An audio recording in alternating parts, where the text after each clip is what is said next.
আজিকালি অসমত এটা অত্যন্ত ভয়ানক সমস্যা দেখা দিছে, সেইটো হৈছে যে মাটি বা সম্পত্তি কিবা এটা কিনা বেচা কৰাৰ কাৰণে যেতিয়া বায়াৰ আৰু চেলাৰৰ মাজত এটা এগ্ৰিমেণ্ট হয়, তেওঁলোকে দাম ইত্যাদি নিৰ্ধাৰিত কৰি পেলাই যেতিয়া গোটেই টাৰ্মছ এণ্ড কণ্ডিশ্যনছবোৰ ছেট ফৰ্থ কৰে এখন এগ্ৰিমেণ্টৰ জৰিয়তে, তেতিয়া সেই এগ্ৰিমেণ্টখন কৰাৰ সময়ত পাৰ্চেজাৰে চেলাৰক কিছু টকা পইচা দিয়ে আৰু কয় যে বাকী টকাখিনি যেতিয়া আমি চেলৰিত এক্সিকিউশ্যন কৰিম তেতিয়া দিম, বা অন্যান্য কিছুমান টাৰ্মছ এণ্ড কণ্ডিশ্যনছ থাকে। কিন্তু তাৰপিছত আমি দেখা পাওঁ যে পাৰ্চেজাৰে গৈ পেলাই ঘৰত শুই যায় আৰু তেওঁ পৰৱৰ্তী তেওঁৰ কৰিবলগীয়া যিখিনি কাম কাজ থাকে, চেলৰিখন ৰেজিষ্ট্ৰেশ্যন কৰাৰ বাবে চেল পাৰ্মিশ্যন ওলোৱা ইত্যাদি, সেইবিলাক কামত আৰু তেওঁ কোনো মনোযোগ নিদিয়ে। যাৰ ফলস্বৰূপে যিহেতু এখন এগ্ৰিমেণ্ট থাকি গ'ল, তেতিয়া চেলাৰ আৰু একো কৰিবলগীয়া নাথাকে, তেওঁ অত্যন্ত সমস্যাত পৰিবলগীয়া হয়। আজি এই গোটেই বিষয়বস্তুটো লৈ পেলাই আলোচনা কৰিম। সুপ্ৰিম কোৰ্টে এটা অত্যন্ত গুৰুত্বপূৰ্ণ ৰায় ক্ষেত্ৰত দি পেলাই এই গোটেই সমস্যাটোৰ এটা পেৰামিটাৰ্ছ লে ডাউন কৰাৰ চেষ্টা কৰিছে, সেই বিষয়ে আলোচনা কৰিম। বলক ভিডিঅ'টোৰ মূল বিষয়বস্তুলৈ আগবাঢ়ি যাওঁ।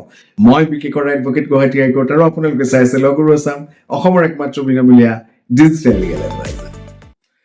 সুপ্ৰিম কোৰ্টে যোৱা 28 নৱেম্বৰ 2024 তাৰিখে সোমা নায়ক ভাৰ্চেছ জি শ্ৰীনিবাজিয়া নামৰ এটা গোচৰত এই বায়াৰ আৰু সেলাৰৰ মাজৰ যি এগ্ৰিমেণ্ট বা সেলাৰে যদি বায়াৰক চেলৰিত এক্সিকিউশ্যন কৰি নিদিয়ে, তেতিয়া সেলাৰ কোৰ্টৰ মজিয়ালৈ যায় স্পেচিফিক পাৰফৰ্মেন্স অফ কন্ট্ৰেক্টৰ গোচৰ কৰে। কিন্তু এই ক্ষেত্ৰত সুপ্ৰিম কোৰ্টে অত্যন্ত সজাগতাৰে এই জাজমেণ্টটো ডিল কৰিছে।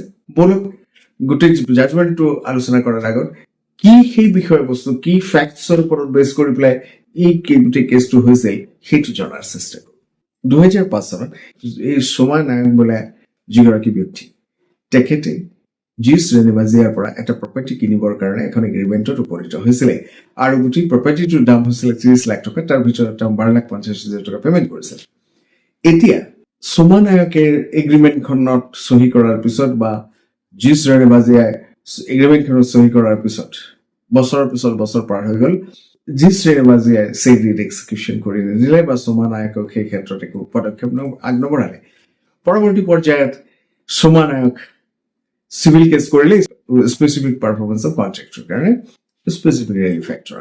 তেতিয়া চিভিল কোৰ্টে গোটেই বিষয়বস্তুখিনি চাই সাক্ষী বাজি লোৱাৰ পিছত, ট্ৰায়েল কমপ্লিট হোৱাৰ পিছত জাজমেণ্ট দিলে যে হয়, সোমা নায়কক জি শ্ৰীনিবাজিয়াই চেলৰিত কৰি দিব লাগে, কাৰণ তেওঁলোকৰ মাজত এখন ভেলিড এগ্ৰিমেণ্ট হৈছিলে।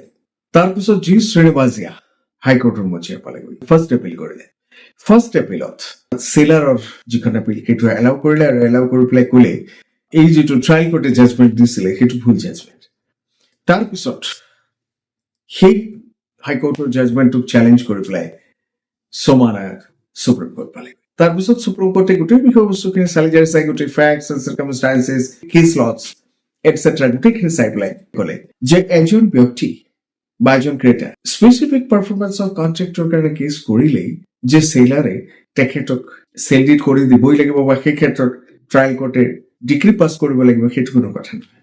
এই ক্ষেত্ৰত সৰ্বপ্ৰথম বিষয়বস্তুটো হৈছে যে পাৰ্চেজাৰে অৰ্থাৎ ক্ৰেতাই যে সদায় টকা পইচা লৈ ৰেডি হৈ আছিল, তেওঁৰ ফাণ্ড চাফিচিয়েণ্ট আছিল, তেওঁ সেই গোটেই কথাখিনি কিন্তু তেওঁ কেছত আনিব লাগিব আৰু তেওঁ প্ৰমাণ কৰিব লাগিব যে হয় মোৰ টকা পইচাও আছিল, মই ৰেডি আছিলো, মই চেলাৰক বাৰে বাৰে গৈ কৈছো যে মোৰ টকা ৰেডি আছে, তুমি টকা লোৱা আৰু মোক চেলৰিত কৰি দিয়া। এই গোটেই বিষয়বস্তুখিনি প্ৰমাণ কৰিব লাগিব, তেওঁৰ কণ্টেক্ট ঠিক থাকিব লাগিব।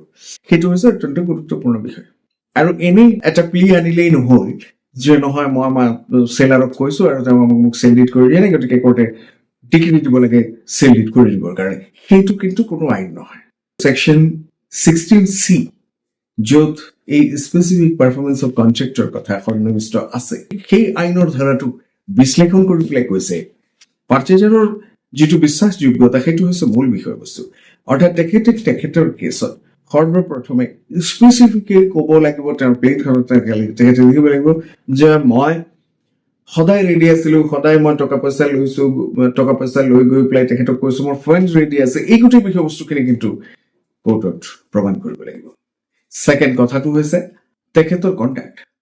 এগ্ৰিমেণ্ট হোৱাৰ পিছত পাৰ্চেজাৰ যদি ঘৰত গৈ পেলাই শুই থাকে আৰু তেওঁ বছৰৰ পিছত বছৰ সেলাৰেই কৈ থাকে যে তুমি মোক পেমেণ্ট কৰা, আৰু চেলিট এক্সিকিউশ্যন কৰা সেই ক্ষেত্ৰতো যদি পাৰ্চেজাৰ কোৰ্টত গৈ পেলাই স্পেচিফিক পাৰফৰ্মেন্স অফ কন্ট্ৰেক্টৰ কাৰণে কেছ কৰে তেওঁ সেই কেছ কেতিয়াও নিজিকে গতিকে আজিৰ এই জাজমেণ্টটোৰ পৰা আমি এটা বস্তু নিশ্চিত হৈছো যে আজিকালি পাৰ্চেজাৰে যিকোনো সময়ত গৈ পেলাই কোৰ্টৰ মজিয়াত কয় যে মোক চেলাৰী চেলিট কৰি দিয়ে নাই সেইটো কিন্তু নহয় তেওঁ প্ৰমাণ কৰিব লাগিব যে হয় মোৰ টকা পইচাও আছে মই ৰেডি হৈ আছো মই চেলাৰক বাৰম্বাৰ কৈছো যে মোক চেলিট এক্সিকিউশ্যন কৰি দিয়ক তেতিয়াহে তেওঁ ডিগ্ৰী পাব এই গোটেই বিষয়বস্তুটো প্ৰমাণ নকৰাকে তেওঁ অহেতুক গৈ পেলাই যদি কোৰ্টত কয় যে নহয় মোক চেলিট কৰি দিয়ে নাই সেইটো নহয় গতিকে এতিয়াৰ পৰা পাৰ্চেজাৰসকল তেওঁলোকৰ নিজৰ কণ্ডাক্ট বা তেওঁলোকৰ নিজৰ যি স্বভাৱ সেইটো সংশোধন কৰাৰ সময় আহি গৈছে কাৰণ আজিকালি কোৰ্ট অত্যন্ত কঠোৰ হৈছে কোৰ্ট কিন্তু এটা এটা বিষয়বস্তু